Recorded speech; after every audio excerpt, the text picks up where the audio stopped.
ఎంతో మంచి పేరు సంపాదించుకున్నాడు. మరి ఈరోజు ఆ బిడ్డని జ్ఞాపకం చేసుకునటం ఆశీర్వాదకరం. నీతిమంతుడిని జ్ఞాపకం చేసుకునటం ఆశీర్వాదకరం. ఎవరైతే యేసయ్య రక్తంలో కడగబడతారో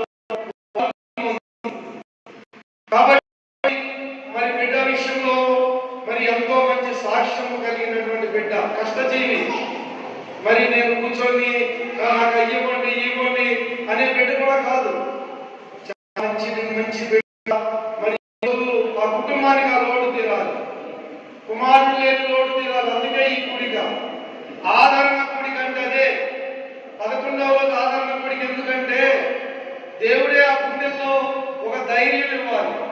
యెషయా గ్రంథం 66:13 ఉంది, ఒకని తల్లి వారిని ఆదరించినట్లుగా దేవుడు ఆదరిస్తాడు. బిడ్డ లేని స్థానంలో బిడ్డగా దేవుడు ఉంటాడు, భర్త లేని స్థానంలో దేవుడు భర్తగా ఉంటాడు, ఎవరు లేకపోయినా ఆ స్థానంలో దేవుడే తోడుగా ఉంటాడు. అందుకే అంటాడు ఒకని తల్లి వారిని ఆదరించినట్లుగా.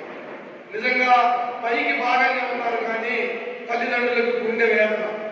పైకి బాగానే ఉంటారు కానీ ఎంతో బాధ, ఎంతో వేదన.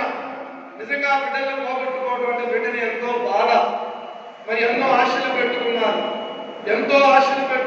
ఏదో చేద్దాం అనుకున్నారు కానీ ఆ బిడ్డ సమయం అంతవరకే ఉంది. కాలగతులు ఆయన వశంలో ఉన్నవి కాబట్టి ఆ బిడ్డ గురించి మనం బాధపడాల్సిన పని లేదు.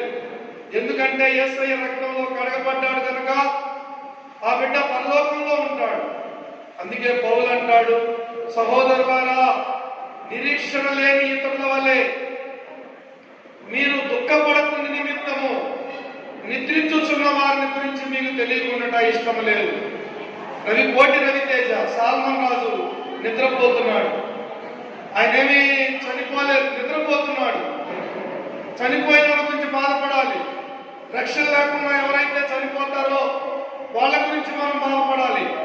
అంతేగాని బిడ్డ హాయిగా రేపు యేసుక్రీస్తు ఆర్భాటముతోను ప్రధాన దూత శబ్దముతోను యేసయ్య దిగి వచ్చినప్పుడు మరలా బిడ్డలేస్తాడు. దేవునికి మహిమ కలుగును గాక. దేవుని జీవ గ్రంథము దేవుడు తెరచును, యవ్వాని పేరందుండును వాడాగ్నిలో పడును.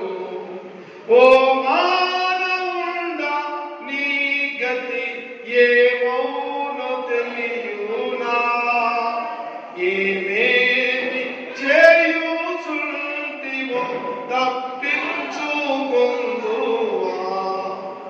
మృతులైన గణులు హీనులు యేసయ్య ఎదుటను ప్రతివారు నిలచియుందురు. దేవునికి మహిమ కలుగును గాక. యేసుక్రీస్తు నుండి మృతులైన వారు మొదట లేస్తారు. కాబట్టి ప్రియమైన దేవుని బిడ్డలారా గమనించాలి. ఇంకా దేవుని వాక్యాన్ని మనం చూస్తే సుగంధ తైలము కంటే మంచి పేరు మేలు, ఒకని జన్మదినము కంటే మరణ దినమే మేలు. మృతులైనటువంటి ఆయన వారు బ్రతుకుతారు, వారి శవములు సజీవములవుతాయని దేవుని యొక్క వాక్యం చెప్తా ఉంది. కాబట్టి ప్రియా దేవుని బిడ్డలారా, చనిపోయిన వారి విషయంలో మరియు సమాధులలో నిద్రించు అనేకులు మరి మేలుకుంటారట. ఆర్భాటముతోనూ ప్రధాన దూత శబ్దముతోనూ యేసయ్య దిగి వచ్చినప్పుడు క్రీస్తులో నుండి మృతులైన వారు మొదట లేస్తారు. మరణము అందరికీ మరణము అంటే వేరు చేయబడడం, ఆత్మ నుండి శరీరం వేరు చేయబడడం. మరణాన్ని జయించిన వాళ్ళు ఈ లోకంలో ఎవరు లేరు. ఎంత గొప్పవాడైనా మరణించాల్సిందే. మహాత్మా గాంధీ మరణించాడు, ఆయన సమాధులు ఆయన లెగవలేదు. ఇంకా గొప్ప వాళ్ళు చనిపోయారు కానీ లెగవలేదు. కానీ యేసుక్రీస్తు ఒక్కడే మరణాన్ని జయించాడు. ఆమేన్. యేసుక్రీస్తుని ఆయన్ని సమాధిలో పెడితే ఆయన సమాధిలోంచి 3వ రోజున లేచాడు. 520 మంది శిష్యుల కంటే ఎక్కువగా కనపడ్డాడు. మరణమా నీ ముల్లెక్కడా, మరణమా నీ విజయం ఎక్కడా,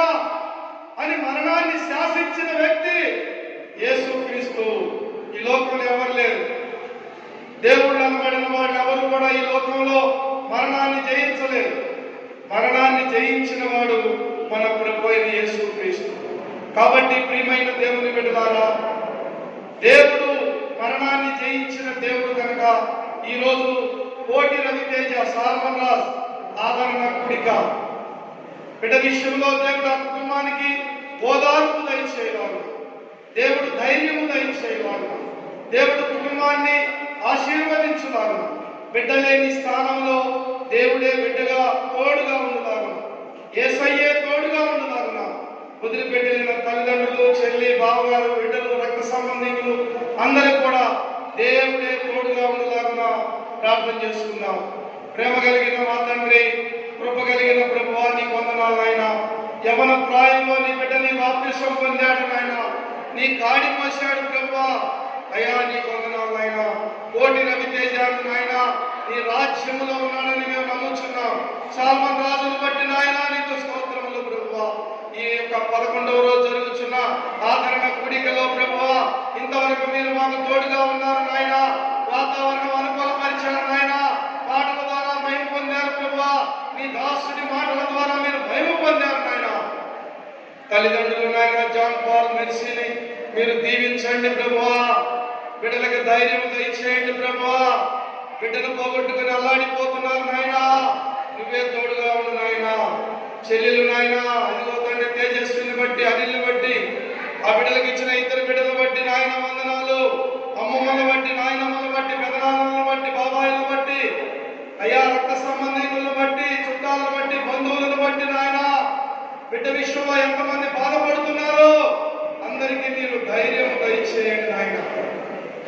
నీ కృప దయచేసి నాయన మీరే తోడుగా ఉండి నాయన మీరే దీవించి కుటుంబానికి ఆదరణ దయచేయమని, నీ మేలు దయచేసి నాయన నీ కృప తోడుగా ఉంచమని యేసు నామములో అడుగుతున్నాను తండ్రి.